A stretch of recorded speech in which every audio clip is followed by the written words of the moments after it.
ملکہ Elizabeth دوم فرض کے احساس پر مبنی ایک طویل زندگی کا نام اور ان کی موت ہم تمام انسانوں کے لیے عبرت۔ ملکہ الزبیتھ دوم کا طویل دور حکمرانی اپنے فرض کی ادائیگی کے لیے مضبوط احساس اور اپنی زندگی کو اپنے تخت اور اپنے لوگوں کے لیے وقف کرنے کے عزم سے یاد کیا جاتا ہے۔ بہت سے لوگوں کے لیے وہ تیزی سے تبدیل ہوتی دنیا میں استحکام کی نشانی تھی، کیونکہ دنیا میں برطانوی اثر و رسوخ میں کمی آئی، معاشرے میں تیزی سے تبدیلی آئی اور بادشاہت کے کردار پر بھی سوال اٹھائے گئے۔ مشکل وقتوں میں بادشاہت کو برقرار رکھنے میں ان کی کامیابی اس لیے بھی قابل تعریف رہی کیونکہ ان کی پیدائش کے موقع پر کسی نے بھی نہیں سوچا تھا کہ یہ تخت ان کا مقدر بنے گا۔ ملکہ الزبیتھ، مکمل نام الزبیتھ الیگزینڈرا، 21 اپریل 1926 کو پیدا ہوئیں۔ مملکت متحدہ کی ملکہ اور دولت مشترکہ قلمرو کی آئینی ملکہ تھیں۔ اس کے علاوہ وہ دولت مشترکہ کے 54 ملکوں کی سربراہ اور انگریزی چرچ کی حاکمہ تھیں۔ ملکہ الزبیتھ 21 اپریل 1926 کو لندن میں پیدا ہوئیں اور انہوں نے ابتدائی تعلیم گھر پر ہی حاصل کی۔ سال 1947 میں ان کی شادی شہزادے فلپ کے ساتھ ہوئی، جن سے ان کے ہاں 4 بچے ہوئے۔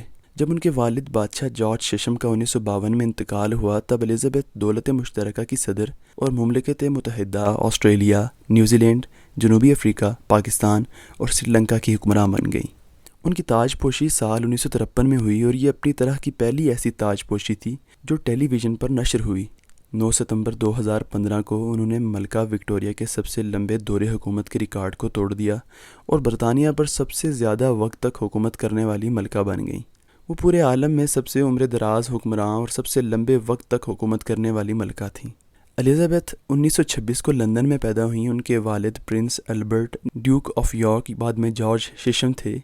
انہوں نے ابتدائی تعلیم گھر پر زیر نگرانی میں حاصل کی۔ 1936 میں جب الزبیتھ کے والد پرنس البرٹ اپنے بھائی کے تخت چھوڑنے کے بعد بادشاہ بنے تو الزبیتھ ان کی ولی عہد بن گئیں۔ 2 جون 1953 کو لندن میں تخت نشینی کی تقریب منعقد ہوئی، جس میں ملکہ الزبیتھ باقاعدہ طور پر مملکت متحدہ، نیوزی لینڈ وغیرہ کی حکمراں بن گئیں۔ 6 فروری 1952 کو پاکستان کے بادشاہ جارج ششم کی موت کے بعد ان کی بیٹی شہزادی الزبیتھ پاکستان کی نئی حکمراں بن گئیں۔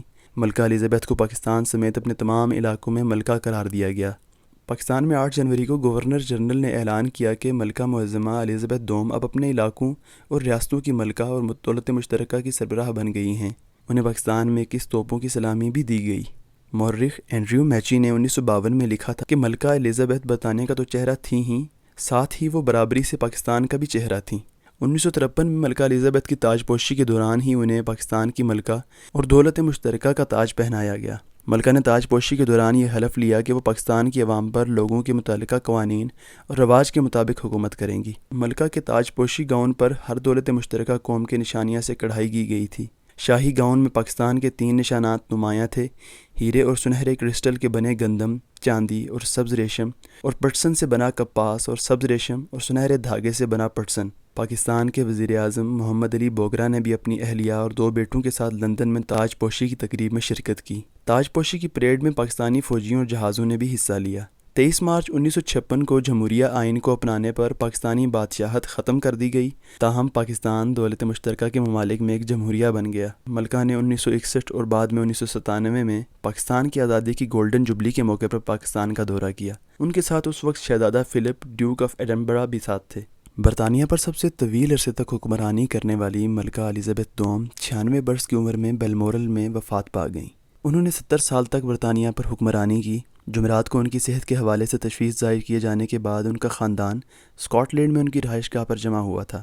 ان کی موت کے بعد ان کے سب سے بڑے بیٹے اور سابق پرنس آف ویلز چارلس برطانیہ کے نئے بادشاہ اور دولت مشترکہ میں شامل 14 ممالک کے سربراہ ہوں گے۔ ایک بیان میں چارلس نے کہا کہ میری محبوب والدہ ملکہ معظمہ کی موت میرے اور میرے تمام اہل خانہ کے لیے انتہائی شدید اداسی کا لمحہ ہے۔ موت ایک ایسی حقیقت ہے جسے ہر مذہب کا ماننے والا بلکہ لا مذہب بھی مانتا ہے، لیکن آج ہر ایک اپنی موت کو فراموش کیے ہوئے ہے۔ بہرکیف جو اللہ پاک اور رسول اللہ صلی اللہ علیہ وسلم کے وجود ہی سے غافل و منکر ہیں، ان سے اس بات کا کیا شکوہ۔